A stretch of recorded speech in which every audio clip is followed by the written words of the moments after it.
നമസ്കാരം. പ്രധാന വാർത്തകൾ.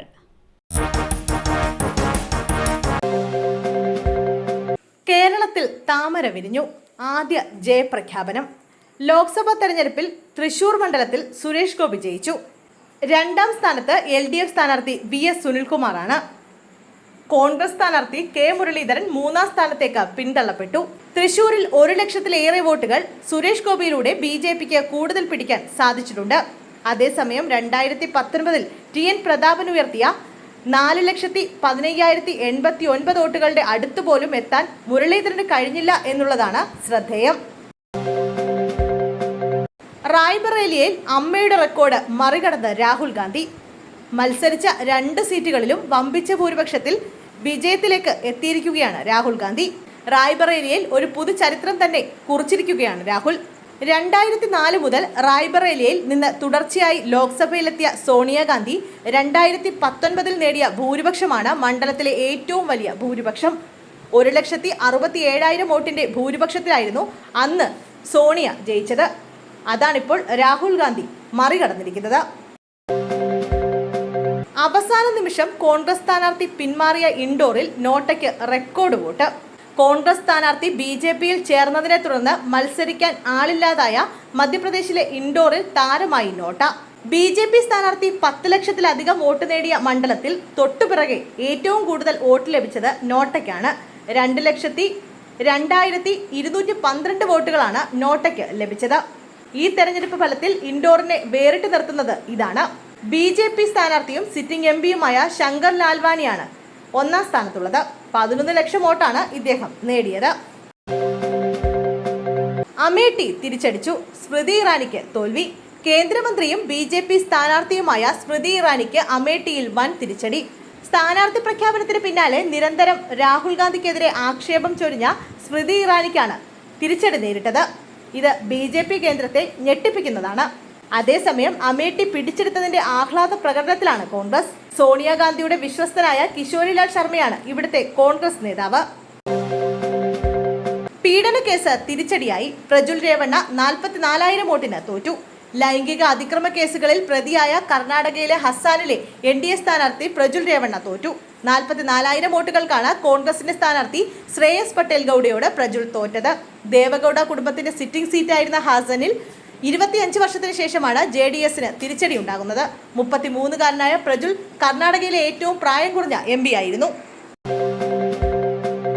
വോട്ടെണ്ണൽ. ഓഹരി വിപണി ഇടിഞ്ഞു. ലോക്സഭാ തെരഞ്ഞെടുപ്പിൽ വോട്ടെണ്ണൽ കഴിഞ്ഞപ്പോൾ ഓഹരി വിപണിയിൽ വൻ തകർച്ച. വിപണി തുറന്നപ്പോൾ സെൻസെക്സ് 2.02% തകർന്നു. നിഫ്റ്റി 2.11% ഇടിഞ്ഞു. പിന്നീട് കുത്തനെ ഇടിയുന്ന കാഴ്ചയാണ് കണ്ടത്. NDAക്ക് ഭരണം നഷ്ടമാകുമോ എന്ന ആശങ്കയിലാണ് ഓഹരി വിപണി കൂപ്പുകുത്തിയത് എന്നാണ് വിലയിരുത്തൽ. ഉച്ചകഴിഞ്ഞ് NDA ഭരണത്തിലേക്ക് കടക്കുമെന്ന സൂചന വന്നതോടെയാണ് ഓഹരി തിരിച്ചു കയറിയത്. എന്നാലും സെൻസെക്സ് 5.74%, നിഫ്റ്റി 5.93% ഇടിവോടെയാണ് ക്ലോസ് ചെയ്തത്. പിണറായി വിജയന്റെ ബൂത്തിൽ ഇരട്ടിയായി BJP വോട്ടുകൾ. ഇടത് കോട്ടകളിൽ വിള്ളൽ. മുഖ്യമന്ത്രി പിണറായി വിജയന്റെ ബൂത്തിൽ BJP വോട്ട് ഇരട്ടിയായി കിട്ടിയതായി റിപ്പോർട്ട്. 2019 53 വോട്ടുകൾ കിട്ടിയെടുത്ത് ഇപ്പോൾ ലഭിച്ചിരിക്കുന്നത് 115 വോട്ടാണ്. അതേസമയം ലോക്സഭാ തെരഞ്ഞെടുപ്പിൽ കണ്ണൂർ മണ്ഡലത്തിൽ വോട്ടെണ്ണിയപ്പോൾ ഇടത് കോട്ടകളിൽ വിള്ളലുണ്ടായിരിക്കുകയാണ്. മുഖ്യമന്ത്രി പിണറായി വിജയന്റെ ധർമ്മടം മണ്ഡലത്തിലും CPM സംസ്ഥാന സെക്രട്ടറി MP ഗോവിന്ദന്റെ തളിപ്പറമ്പ് മണ്ഡലത്തിലും KK ശൈലജയുടെ മട്ടന്നൂർ മണ്ഡലത്തിലും K സുധാകരൻ വിജയിച്ചു. കേരളത്തിൽ ഭൂരിപക്ഷം പിടിക്കുമെന്ന് കോൺഗ്രസ് പ്രതീക്ഷിച്ചിരുന്നെങ്കിലും കണ്ണൂരിന്റെ കാര്യത്തിൽ നേതാക്കൾക്കിടയിൽ പോലും സംശയമുയർന്നിരുന്നു. ഈ സാഹചര്യത്തിലാണ് K സുധാകരൻ മികച്ച ഭൂരിപക്ഷത്തോടെ വിജയത്തിലേക്ക് എത്തിയത്. രാമക്ഷേത്രം തുണച്ചില്ല. അയോധ്യയിൽ BJP സ്ഥാനാർത്ഥി 3ാം സ്ഥാനത്തേക്ക്. അയോധ്യ ഉൾപ്പെടുന്ന ഫൈസാബാദ് മണ്ഡലത്തിൽ BJP സ്ഥാനാർത്ഥി ലല്ലു സിംഗ് 3ാം സ്ഥാനത്തേക്ക് പിന്തള്ളപ്പെട്ടു. SPയുടെ അവതേഷ് പ്രസാദാണ് മണ്ഡലത്തിൽ വിജയിച്ചത്. RJSPയുടെ അനിൽകുമാർ റാവത്താണ് 2ാം സ്ഥാനത്ത്. രാമക്ഷേത്രം BJPക്ക് ഗുണമുണ്ടാക്കിയില്ല എന്നാണ് അയോധ്യയിൽ നിന്നും വന്ന റിപ്പോർട്ടുകൾ സൂചിപ്പിക്കുന്നത്.